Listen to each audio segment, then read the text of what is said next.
Hello and welcome back to another interview with another social media expert. Today we've got Dave Ensor from Tank, and you're a content specialist. What's your job title exactly? It's head of content, which is quite a few things. But anyway, sorry, thank you for having me as well. It's a mixture of social, kind of day to day, and strategy, training, consultancy, and then on the other side of things, I've got digital PR, which is a very different part of the world, which is more link building and that kind of thing. And then we have a content team who are drafting a lot of content for clients to use as part of their sales processes or advertising processes with our digital team.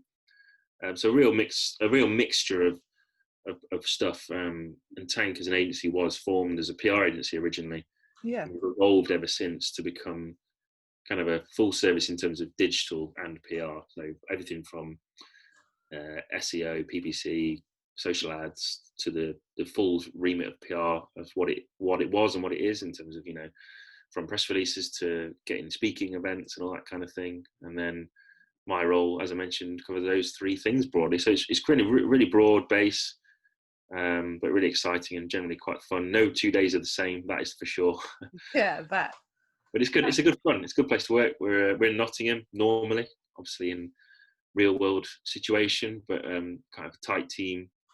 We're one of the, I think we're one of the largest in the East Midlands, and we were voted 33rd best agency outside of London in the recent PR Week ranking. So that's kind of a nice accolade Yeah.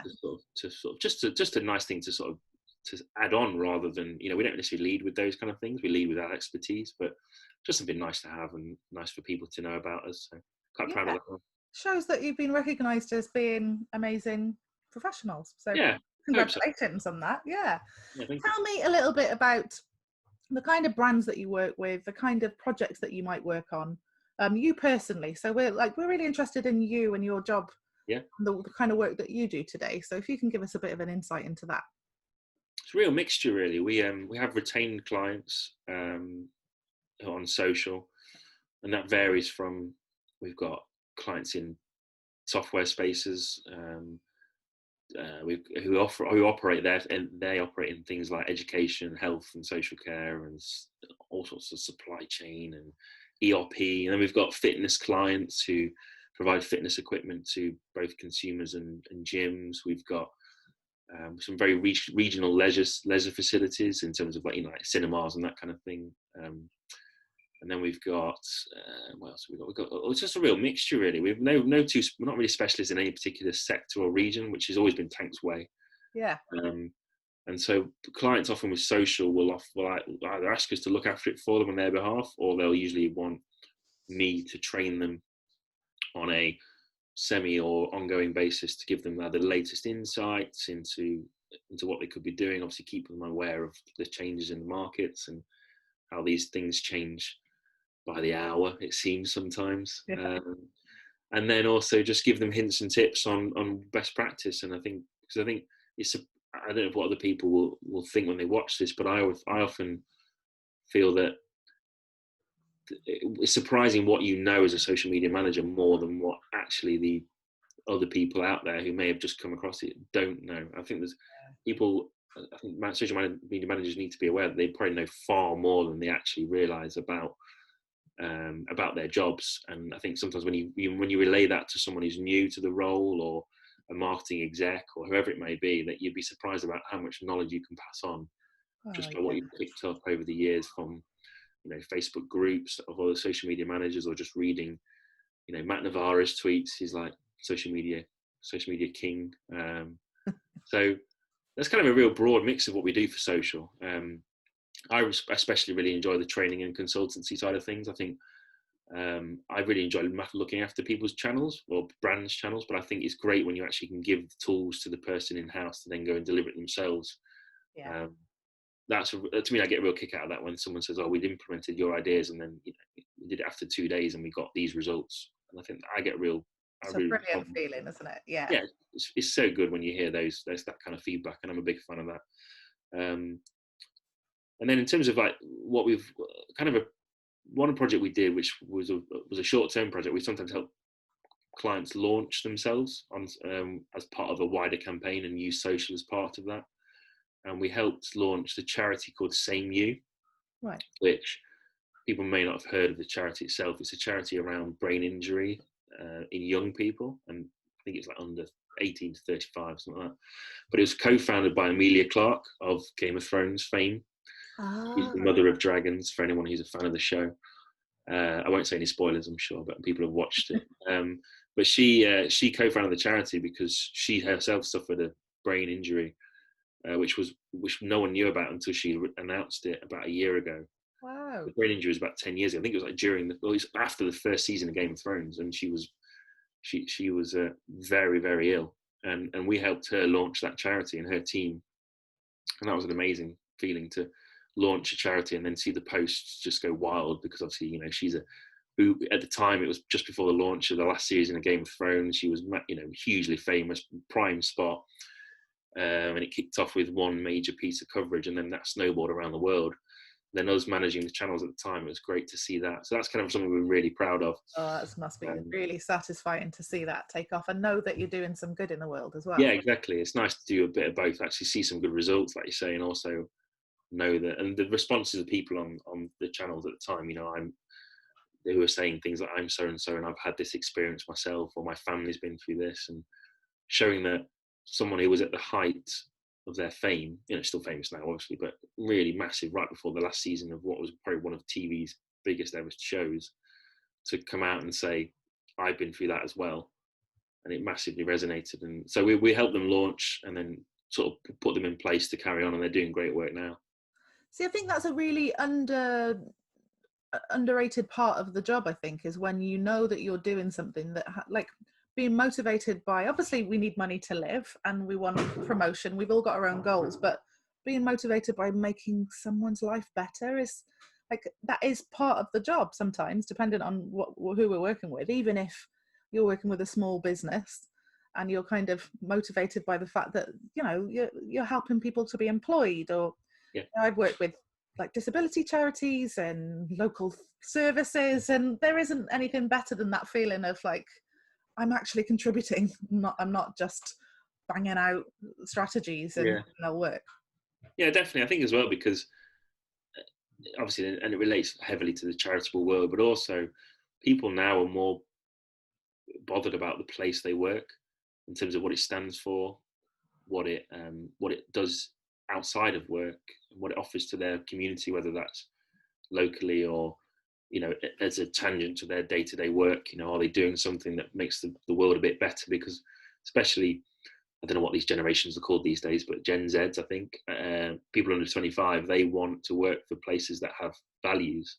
Yeah. And that obviously social is a massive part of that, because it's the place where most of the day-to-day communication to a customer will come from. You know, we don't talk to whatever company really unless we're usually ranting at them, which is obviously a big part of managing social. But it's where you see updates from brands, and if they're putting out stuff that's inspiring or interesting or just positive, you may then remember it. It may be a place you want to work down the line. You may choose to use them as a company, as a customer. You may use them over their competitors because they seem to stand for something a bit more than just buying and selling.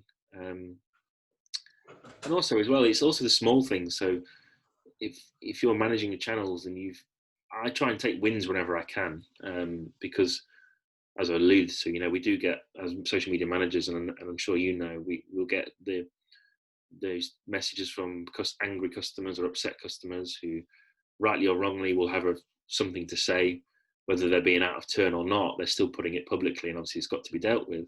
Yeah. But we also do receive, and it depends on the brand, maybe a bit rarer, those ones of either someone endorsing the brand or someone asking a question about, can anyone recommend such and such, and people responding on your behalf who are customers or just advocates to say, you know, I recommend these guys, they're really good. And I think those wins are just as important as the ones where you may end up with a post that goes viral or something, because if that one tweet can lead to, or one, whatever it is, Facebook post can lead to a new inquiry or a new sale, then I think they're great, because and usually when it is someone else getting giving the information on behalf of the brand, like you getting involved, it just shows that somewhere out there you've got those advocates. Oh, and it's the meaningful stuff as well, because we cover this in our academy where we talk about kind of evaluation and measurement.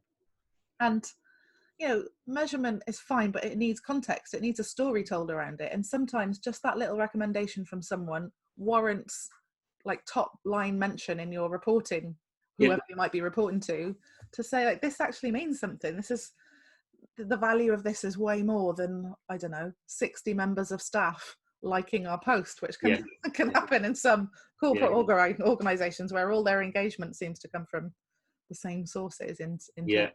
You want to see that mixture, don't you? And I think, especially in some industries, some of our clients, we've got one of the software clients operates in sort of education software for not so much for actual teaching, but sort of back office management of schools and academies, things like that.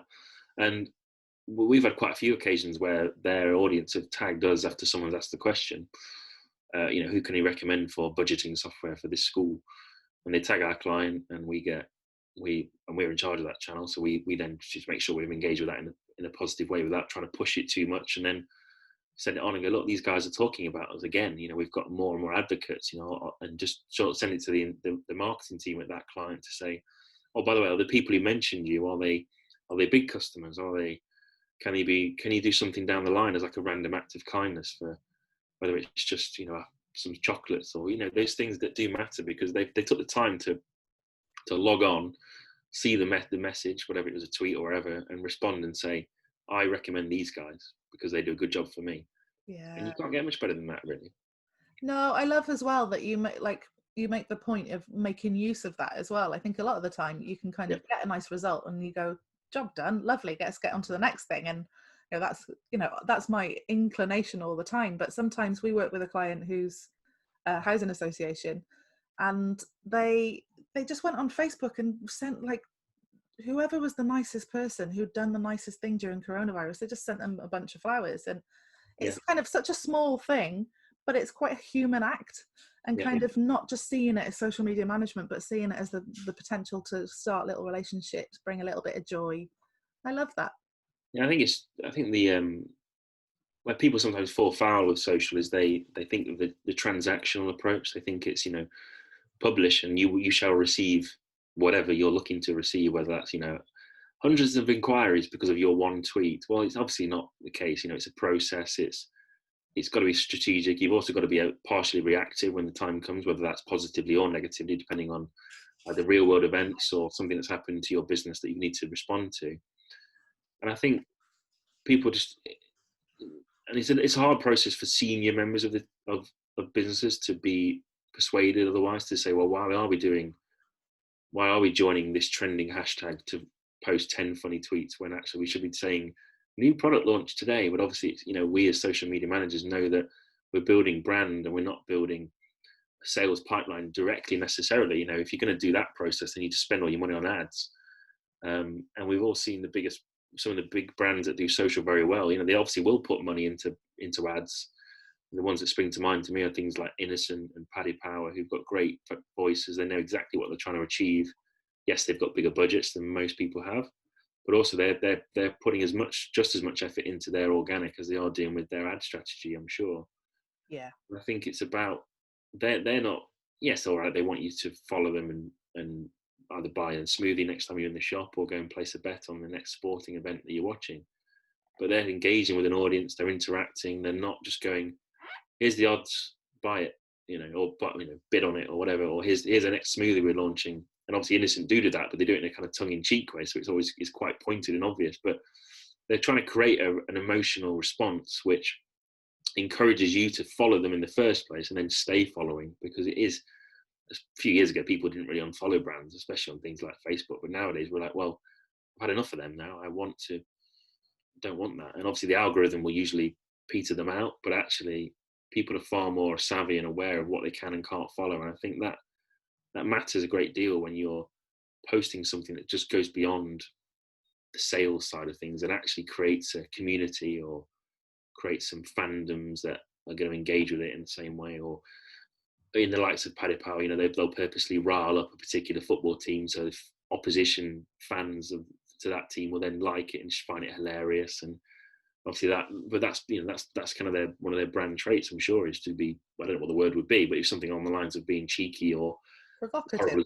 yeah. As horrible as the word is, it is kind of banter, but it's intentional, and obviously that, you know, appeals to a broad market. So I think try and remember that the transaction isn't just about post and you shall receive business inquiries. It is very much sit there and try to work out what your audience wants from you, and will find enjoyable or informative or persuasive or whatever the end goal is. And remember that social is just one part of a bigger marketing mix, a very public facing and a very overt one, but it is just one element of it. Yeah, and it's funny because I work with a lot of like public sector and charity kind of brands, and it can be easy to look at places like Innocent, Paddy Power, like Greggs, Yeah. you know, those kind of ones who have got this very clear identity, and they're really creating those engaging posts, and go, well, they have got big budgets. Like Yorkshire Tea can get in like Sean Bean or whatever for their video content, but it's not looking at the right thing. Like what they're doing is allowing people to like them. They're doing some, you know, it's creativity. And much of what they're doing doesn't cost anything. Like, of course, there are other parts of what they're doing that have big budgets. And, you know, I couldn't get an organisation I work with to approve a video of the vegan sausage roll, like the Apple announcements that Greggs had or whatever. But they still do really sweet, you know, and they've got a clear identity for their audience as well. Like, of course, Paddy Powers, that the Bants thing isn't going to work for Innocent. They have a much gentler kind of, very like UK based British problems kind of feel, don't they? But it's just about kind of admiring them for taking a position and doing something that stands out. Not everyone likes Innocent, not everyone likes, you know, Paddy Power, but they do it anyway. Yeah, exactly. I think one of the things we do when I write strategies for clients is we get them to look at their brand traits early on. And obviously, hopefully they sometimes already have them, but sometimes their brand traits aren't necessarily social media traits. You know, you're looking for brand traits. You know, we stand for this and we're this, this and this, but social traits are, we need those brand traits to be converted into how we are perceived or how we come across with tone of voice. So, and like you say, you know, the Innocent and Paddy Power stand out because they're so visible and vocal, but they both got, if you probably read a brand trait, they would have somewhere it would say cheeky in both of them, but it's a very different kind of cheeky in that sense. And one is, like you say, veering towards banter, and one's veering towards kind of the British humour. And it's the same for any brand. It doesn't matter on your B2C, and obviously B2C social is a bit sexier because it's a bit more, you can be a bit more freer theoretically in what you're trying to say and sell, but B2B doesn't have to be boring just because you're trying to sell maybe a product that's got a life cycle that's 6 months as opposed to 6 minutes, you know, whatever. And I think we try and get people to think about, how do you want to be perceived by any of your messages? Do you want to be engaging, or do you want to be innovative, or do you want to be seen as irreverent, or whatever it might be? You know, if you get those things lined up early on, every time anyone who takes over a channel writes for that brand, they know immediately, well, if I've got these 8 social media traits, if I can hit 4 of them, if I can hit 1 of them at least, but if I can do more, then I'm going to be making the company come across in the way we know we want to be perceived.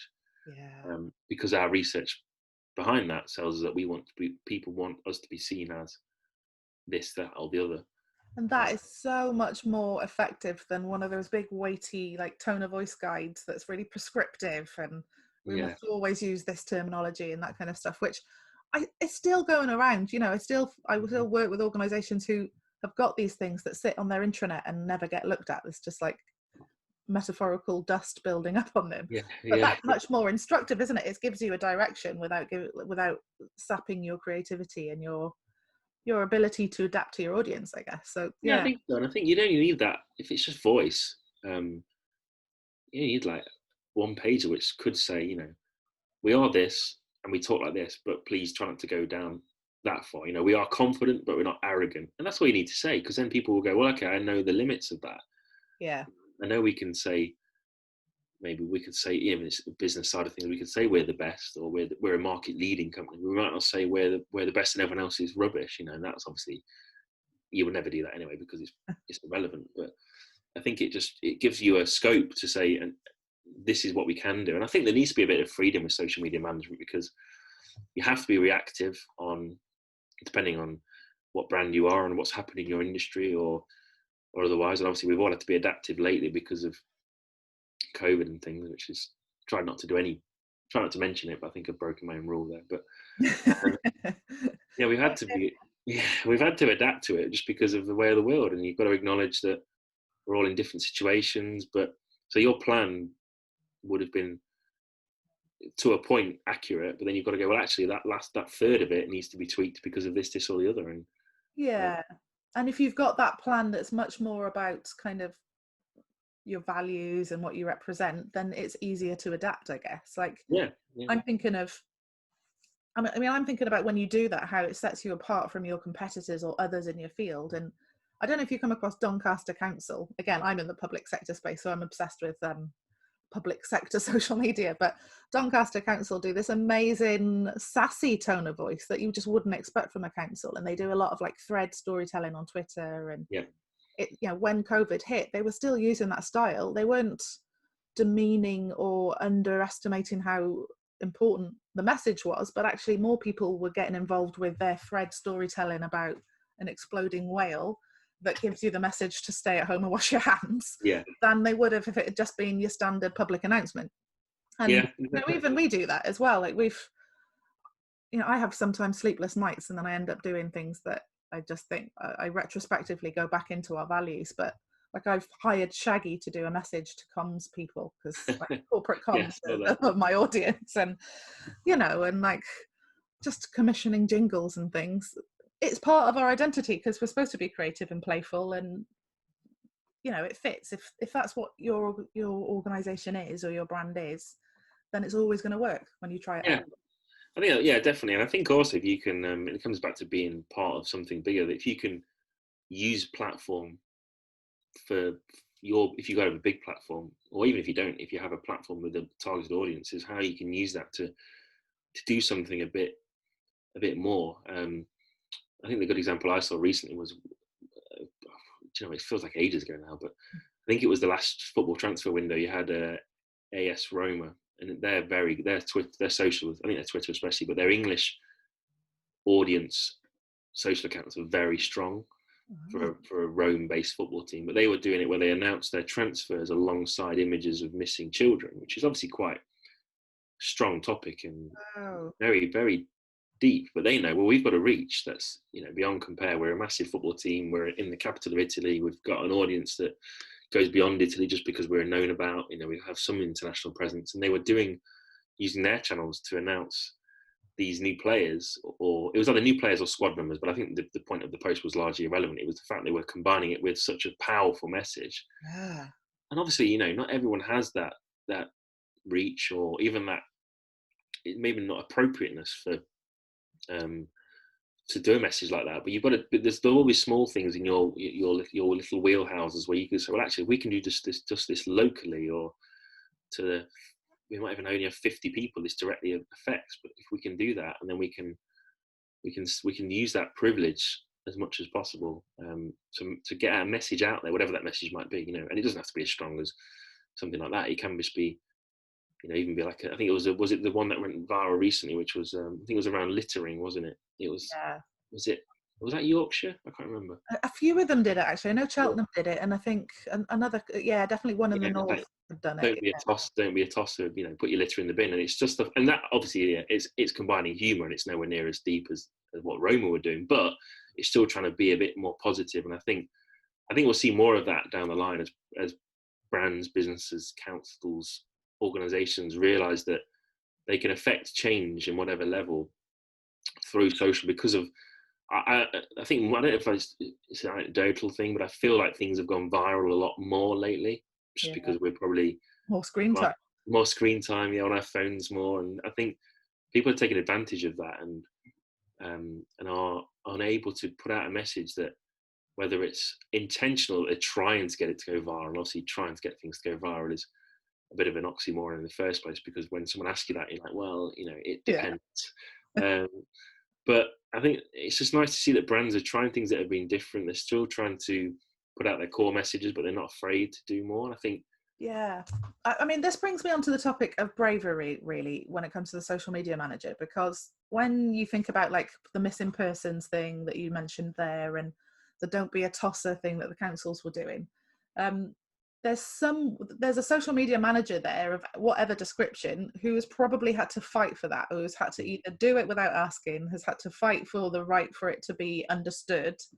And it takes a bit of bravery because you don't know that it's going to work every time you do something like that. Have you got any kind of tips or any experiences that you can share around how you kind of build that inner resilience in you to do the things that like being creative isn't easy, is it? It's kind of, it takes guts. Any tips from you or anything that you can share on that? I think part of it is building a bit of a sound business case for what you're trying to do.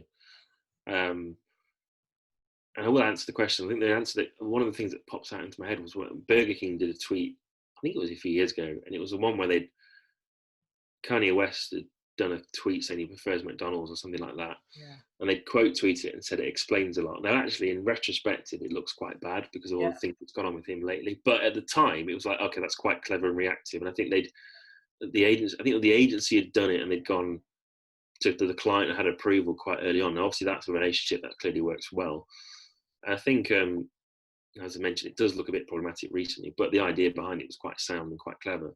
But I think if you've got that early on, that relationship to an understanding with whether it's your client as an agency or in your internal team, say, look, this is what social is and this is what we can do down the line. So if I do come to you with this idea, the reason I'm doing it is because of, I think there's a business case for it. And I think maybe set expectations early on and say, look, from time to time, there may be something that just sounds a bit strange, but actually the reasons will be X, Y, Z. And then if you can keep them informed, maybe as you're prepping for that thing to happen, whenever it may be, can you show examples of other things that have happened that are either related or just completely irrelevant? I'm sure the councils, when someone saw the Don't Be a Tosser thing, where immediately lots of other councils were looking at that thinking, well, what else can we do? When Boatface happened, there was loads of people jumping on it. I can't remember which the council was, but someone named their gritter like Gritty McGritface. Yeah. So, I think if you can plan as much as possible, because most brands and businesses will know roughly the days and weeks that are going to be big for them. And if you can, have to plan for a certain event, you can at least say, well, look, if these scenarios happen, here's what we'd like to do. So we've got a rough idea of the process. But I think if you can set expectations as early as possible with your senior team, especially people who are probably not really social savvy or just see social media as their friends posting pictures on Facebook, which obviously it's, that's just far more than that. And I think if you can give a board of directors or an ownership group or whoever it may be, stakeholders, councillors, regulatory people, to say, look, this is the way social works. We think at some point we'll be able to do something around this, or we just so at some point we'd like to consider this idea. I think they'll be more receptive of it than if you suddenly dropped it on them with, I need to post this in the next 15 minutes. Yeah. It's going to do really well. Can I do it? And they've got nothing to back it up with, because obviously, it might be their reputations on the line, their business reputation, they don't want to harm sales. And I think if you've sort of laid a few foundations early on, I think people were much more receptive. I think that's really good advice. And it just goes to show with social media managers as well, part of our role is internal influencing, and it's really strategic. And it's, again, when you're influencing the people that you want to take your job seriously, they don't even realize that part of your job is to influence them. Like what we're doing is a highly valued job. And that, I think that's really good advice. So thank you so much for that. If anyone wants to find you and look into all the amazing services that you provide, how can they get in touch with you? So you can find me on social, obviously. I'm very active where my main world's Twitter and LinkedIn, really. So Dave_Ensor on Twitter. My surname is ENDSOR. The silent D, which everyone misses. and then Dave Enzer on LinkedIn. They're kind of where I operate, really. I'm heavily involved in two main worlds on Twitter, be it social and digital PR. I do have a personal blog where I try and write about all things marketing, which is daveenzer.com. And then, of course, Tank. We're tankpr.co.uk, and all our social accounts are Tank PR. But we are more than PR these days, but it's the legacy of the name. And that's kind of what I'm up to. And then, if always happy to, people want advice or pick my brains or just shout at me. I mean, I'm not afraid for any kind of thing on social, so please do get in touch. They are shouting you. Exactly. Yeah, That's great. Yes, and I did hear that you've got a great blog post on Twitter lists for wellbeing, and wellbeing is quite a big theme through Social Media Managers Day. So I'll drop a link to that blog post in underneath this. Yeah, I guess it's down there somewhere. Yeah. That's not there now, but it will be when you see this.